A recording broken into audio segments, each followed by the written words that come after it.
Today we are chatting about deficits and surplus. So that is referring to the amount of energy you have got coming in versus going out. So for the purpose of today, we will discuss with calories. First of all, I just want to say that there is a huge hype on social media and within a lot of coaching that's out there online that specifically say it's only about calories in, calories out, and it doesn't really matter what that's made up of. Some of them say it doesn't matter what it's made up of as long as you're hitting your protein. Others say it doesn't matter what your calories are made up of at all, as long as you're in a deficit or a surplus or hitting maintenance.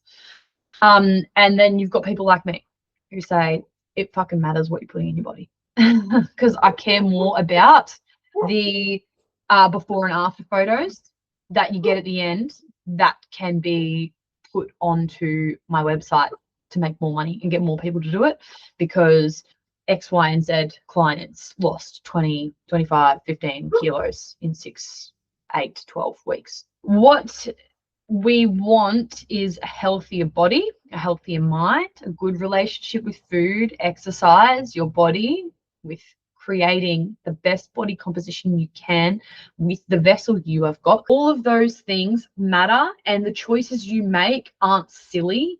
Like, yes, you feel better for eating better food, obviously, but I mean the health implications down the track. You might not hit those until you're 60, 70, 80, but what you do now matters. What you do now is going to change the experience your grandchildren are going to have of you. Your children are going to have of you as you are supporting them while they're having children.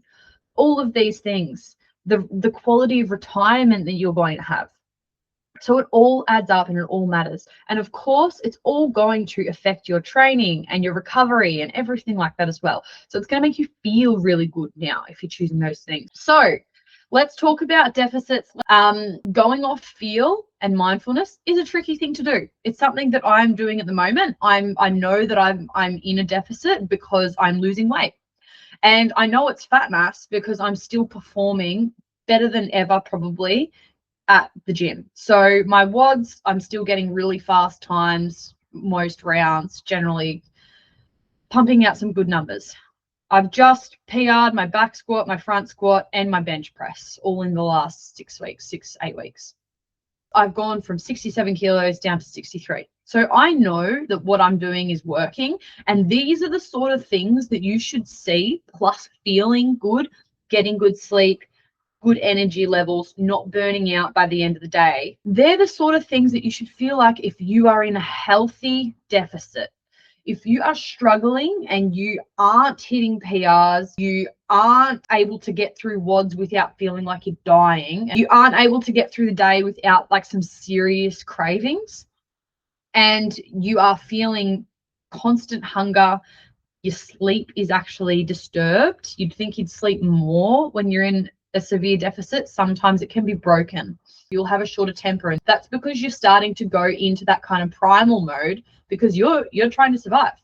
So it doesn't matter who's your friend. You need to fucking eat. So that bitch gonna get angry, right? So if you're experiencing any of those, too deep of a cut.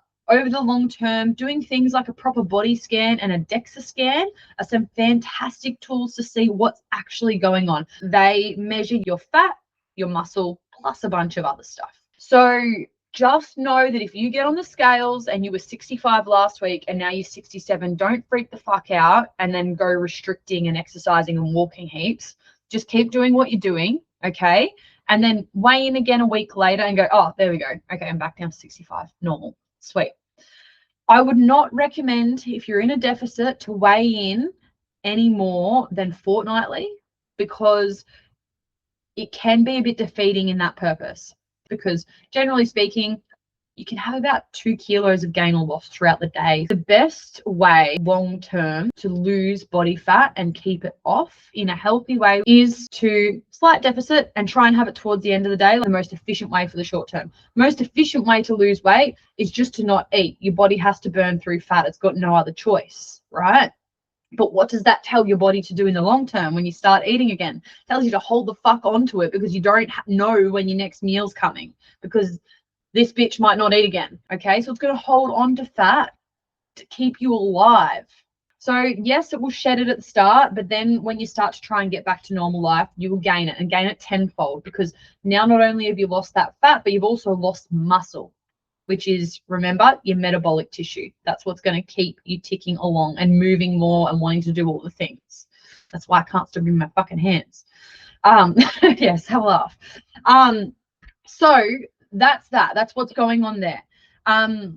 Now we want to do that nice and slowly, build that muscle mass. When that goal changes in your mind, then you are able to allow the fat to shift without being so fixated on losing. You don't get worried about having such a small deficit because your goals change. It's like, oh, I can't have too much of a deficit because otherwise I can't build this really metabolically active tissue that is going to help me get rid of the fat, right? When your goal changes to building that muscle, then the mental shift happens. You unlock in your mind that the goal isn't to lose weight. It's to support all your systems so that it wants to ditch the fat without you even trying to do it. So this is a really good thing to go and get your DEXA scan or a body scan, because what else will pump out on those numbers is it will spit out your basal metabolic rate. And or your virtually how many calories you burn without exercising within a 24-hour period. All right. And that will spit out a number and tell you how much you need to eat just to maintain what you've got on board. That's how much your body burns at rest. The more muscle mass you have, the higher that number is going to be. Because you can get very fixated on the loss. I need to be losing. I need to have less and do more, which can be counterproductive. And it is very hard to explain that to people who have that tunnel vision. So if you are someone who has had that tunnel vision in the past, me, yes, I have, this is your sign to start to shift that view, and you will get to your goal, not necessarily quicker, but you will get to it and maintain it for longer instead of falling off the wagon.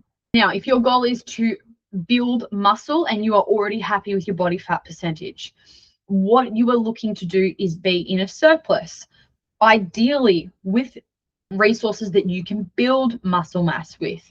So as long as you're hitting your fat thumb stick of fat every meal, you don't really need to worry about having any more. What you want to worry about is more protein. So when you're in a surplus, ideally what you're doing is you're just adding an extra steak to dinner.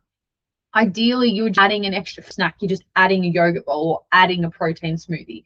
And that should be as simple as it is. It doesn't need to be complex. You don't need to go cooking separate meals to the rest of the family. And you might just be doing that phase for, say, 6 weeks. And ideally, your program needs to be supporting those goals, because if you're just eating in a surplus and you're not doing the training to support that, the resources are just going to get shit right out. If you are asking your body to adapt and you're giving it the resources to do that, hey presto, bigger beach muscles. Sometimes people kind of lose track and they will go, I'm in a surplus, I can eat whatever I want. So they'll be grabbing a pie when they go past the bakery, grabbing sandwiches when they're at the servo, grabbing, just keep going extra as much as I can. So I'll get bigger, faster. But again, that will then mean that too much, too fast, your body can only build muscle so quickly, and you're only doing so much training to cause those adaptations. So your body will just gain fat as well. Same thing, just slow and steady. I know it's fucking boring, but it wins the race. It might not win a 100-meter race, but you're not going to be on the ground afterwards. You're going to be able to keep going. It wins the marathon, put it that way. Now, maintenance, obviously, that is where you are just maintaining your weight. Now, a really great way to tell if what you are doing is working is just to do weigh-ins. So you can just jump on the scales every few weeks, every 4 weeks, see it there, jump on it, have a look, see what's going on. If you're sitting around the same within 2 kilos, happy days. Cool. I'm not losing, I'm not gaining. You just keep doing what you're doing. Now, when I was in my surplus, we'll say, because I wasn't tracking, right? I was just doing things like I used to never be able to finish my meals, right? So I was forcing myself to finish my meals, always eating something after dinner. So I was adding in a yogurt bowl every single night, never missing it. I was adding extra things to my eggs in the morning, like I'd add sourdough and avocado, adding honey to every single drink that I had. And then there was a point where we started consuming a little bit too much alcohol, like too frequently for me. Probably every second day we were having 1 or 2. And those things combined, I gained 7 kilos, right? some people are rolling their eyes going, oh my God, big deal, whatever. Well, my performance at the gym went down, but I did maintain my lifts. My lifts went up because I was able to gain a bit of muscle mass, but my performance went down in my other things. My fitness got worse because why? Because my body was dealing with alcohol. It was starting to get slower because it was getting bigger. And I was having more like sugar cravings. And I think it's because I started my day with honey in my tea. So I just started and I'm like, oh, I need to have another tea, want more honey, or I want honey and peanut butter on toast, or honey. And then now, as soon as I've gotten rid of that, stopped having my after dinner thing, or I have a very small serve if I do. And then now I'll have just a small serve dinner where I'm comfortable. Maintenance should be a very comfortable place. It's just, you've got to make sure that you're being mindful and you are allowing yourself to listen to yourself versus just think like, oh, that's a sugar craving, that's a craving. Just remember, it's that dopamine looking for where it knows that you get that feel good feeling. It's like, oh, that felt good. Yeah, sugar release, like blood sugar spike. But it's not going to win in the long term. Otherwise, if you can't eat mindfully, tracking is a great tool. The one thing I do suggest people to track at the start, if you have got no experience in this, is your protein, because you will probably be amazed at how little protein the Western diet eats. So when you are having a steak, like you probably think that's going to be like 50% of your intake that you need in a day. No, that's probably like 30 grams. And you probably need at least 120, 130, 140 grams in a day. So that's not going to cut it. So that's the way you can go about it. One of the very first days, we linked the apps. If you want to track your food, you can do it there. Like, why should I not choose to lose 1 kilo a week? That looks really, really promising. It's like, I want to get rid of 10 kilos. And so you look on that, you're on MyFitnessPal, and it asks you, how fast do you want to lose this weight? And it gives you 200 grams, 500 grams, 1 kilo, 1.5 kilo. And I think it does give you a warning, like for the 1.5 kilos a week, it's like, we don't recommend you to lose any more than 1 kilo a week or something, but you can still choose it. Don't choose it. Choose the 200 grams. Choose 200 grams a week. That's it, guys. That's all for today. Just keep doing what you're doing. And there's a little bit of insight for you if you were wondering about deficits or surplus.